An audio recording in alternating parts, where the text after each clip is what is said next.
Meus irmãos, graça e paz, espero que todos estejam bem com a graça do Senhor. Como o título já diz, é uma pergunta: Deus perdoa pecados, meus irmãos? Qual é a sua opinião a respeito desse assunto, desse tema, dessa afirmativa? Será que Deus perdoa pecados? Eu tenho uma resposta para isso. A resposta é não. Deus não perdoa pecados sem que antes Ele puna o pecado e o pecador. Olha, eu sei que muitos que estão ouvindo podem não concordarem, podem não entenderem, podem vir si a discordarem, e quanto a isso não há problema, do fato de Deus não perdoar pecados. E, sinceramente, eu até compreendo a dificuldade em não concordarem, até porque Cristo nos ensinou, Ele deixou expresso isso para nós, com a tão conhecida oração do Pai Nosso, que se perdoarmos o pecado do nosso próximo, o nosso Pai Celestial também nos perdoará. Então até parece que eu estou trazendo aqui uma contradição. Então acaba sendo uma conta simples a respeito do perdão. É bem simples alguém pegar e responder: olha, Deus perdoa sim. Por quê? Se perdoarmos o nosso próximo, seremos perdoados. E se nós não perdoarmos o nosso próximo, tampouco o nosso Pai que está nos céus também nos perdoará, não é? Então fica muito fácil acabar com qualquer tipo de discussão, que eu possa vir a querer levantar aqui. Mas o fato é que Deus não perdoa pecados, tá? Deus não perdoa pecados. Porém, mais uma vez, eu vou afirmar aqui: eu compreendo a dificuldade de alguém concordar com essa afirmativa de que Deus não perdoa pecados. Entretanto, meus irmãos, todavia, no entanto, apesar de ser uma verdade que Deus perdoa, por ser Ele um Deus misericordioso, é também outra verdade que Ele não perdoa pecados. Porém, de que forma isso se aplica, já que até agora eu só trouxe uma contradição? Vamos entender melhor. Primeiro, Deus, Ele é totalmente santo e puro. Creio que nesse momento você pode vir a concordar comigo, não é verdade? Chegamos em um ponto em que nós concordamos. Deus, Ele é totalmente santo e puro. O livro do profeta Abacuque, capítulo 1, no seu verso 13, diz: Tu és tão puro de olhos que não podes ver o mal e a opressão não podes contemplar. Segundo, Deus, Ele é por completo justo. No livro de Gênesis, seu capítulo 18, no verso 25, Abraão vai dizer assim: longe de ti o fazeres tal coisa, matares o justo com o ímpio, como se o justo fosse igual ao ímpio. Longe de ti, não fará justiça ao juiz de toda a terra. Então, meus irmãos, vamos voltar um pouco rapidamente aqui a Abacuque. Abacuque, ele está dizendo que Deus é tão puro de olhos que não pode ver a opressão e nem contemplar essa opressão, o mal, o pecado, não é verdade? Mas em que contexto ele está dizendo isso, para explicar de forma bem breve? Para quem conhece o livro de Abacuque, por sua essência, em resumo, é um profeta chamado por Deus, naturalmente, que está consigo mesmo contrariado. Dentro de si mesmo, ele está totalmente confuso. Por quê? Vocês podem notar na Bíblia de vocês, se tiver as mesmas divisões que a minha, que do verso 1 ao verso 4, Abacuque, ele clama ao Senhor em oração, pedindo juízo a Judá por causa da tamanha iniquidade que Judá estava afundada, Só que do verso 5 até ao verso 11, mais ou menos, Deus, ele responde a essa oração de Abacuque Só que ele responde essa oração de uma forma em que Abacuque se sente contrariado, se sente confuso. Pô, como assim? Um Deus que é tão puro de olhos, um Deus que não pode contemplar o mal, que não pode ver a opressão, não pode ver o oprimido sendo vencido pelo perverso. Como que ele vai nos punir dessa maneira que ele está nos dizendo? E que maneira era essa? Deus ele iria entregar Judá aos caldeus, né, ao povo babilônico. Deus iria trazer um povo pagão para disciplinar o seu povo. Então, Abacuque, ele não entende, ele acaba por entrar em conflito consigo mesmo. E daí, ele faz esse questionamento. Tu és tão puro de olhos que não podes ver o mal e a opressão não podes contemplar. E o resto do texto ainda vai dizer que: por que, pois, toleras os que procedem perfidamente, se referindo aos babilônios, e te calas quando o perverso devora aquele que é mais justo do que ele?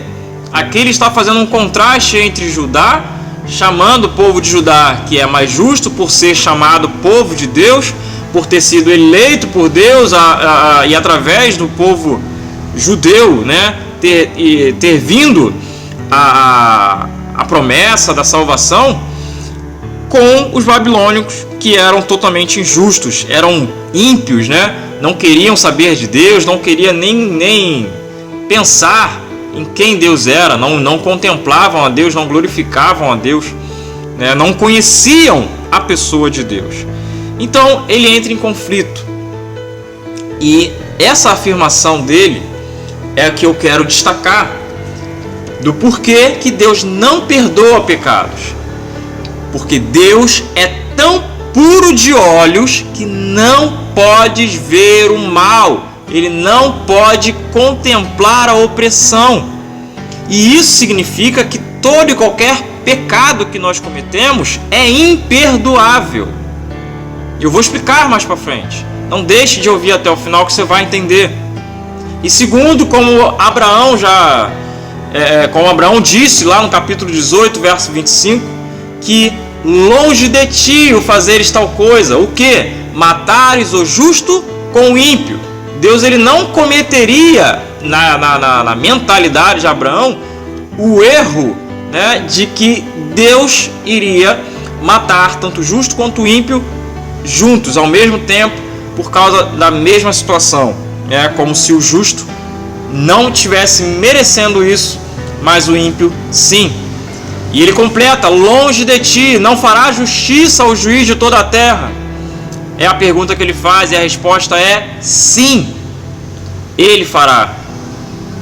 Então, meus irmãos, por sua santidade e justiça, dois atributos de Deus que demonstram o que Deus é em pureza e retidão. Dois atributos que demonstram o caráter de Deus em relação a si mesmo e ao homem. Deus, ele não tolera nenhum dos mínimos pecados, como gostamos de por níveis, né, de diferentes pecados, um maiores, um menores, mas nós sabemos que para Deus não há essa distinção, não há essa diferença, né? Tudo pecado é pecado para Deus, não há menor e nem maior, né? Todos são passíveis de pena, todos merecem ser punidos. Deus, por ser impecável, santo, reto, justo, ele de modo algum pode deixar de exigir do ser humano além de perfeição, nada além de perfeição. E é por isso que a palavra nos ensina: sede santos, porque o Senhor teu Deus é santo. Então, meus irmãos, outro fato que eu gostaria também de deixar aqui para contribuir com essa afirmativa: Deus não perdoa pecados.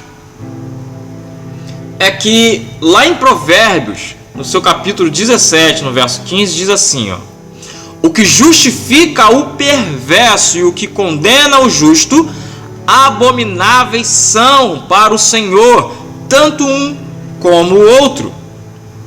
Se a gente considerar esse verso por algum momento, refletir sobre esse verso por um momento, nós poderemos entender que Deus, ele não vai se auto-abominar. Ele não faz abominação a si mesmo.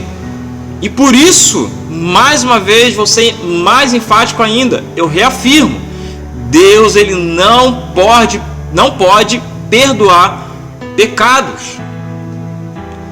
Mas de que maneira nós podemos entender isso, meus irmãos? Finalmente, de que maneira? Vamos olhar pela ótica da justificação pela fé. Essa doutrina, ela vai nos mostrar de forma melhor o porquê que Deus, ele não pode perdoar pecados, mas sim punir os pecados e também o pecador. Então vamos lá. Essa doutrina, justificação pela fé, de forma bem simples, porque ela é muito ampla, demorarei aqui horas e horas para falar tudo que significa essa doutrina, o que ela tem a nos dizer, mas de forma simples, ela nos ensina que somos justificados mediante a fé em Jesus Cristo.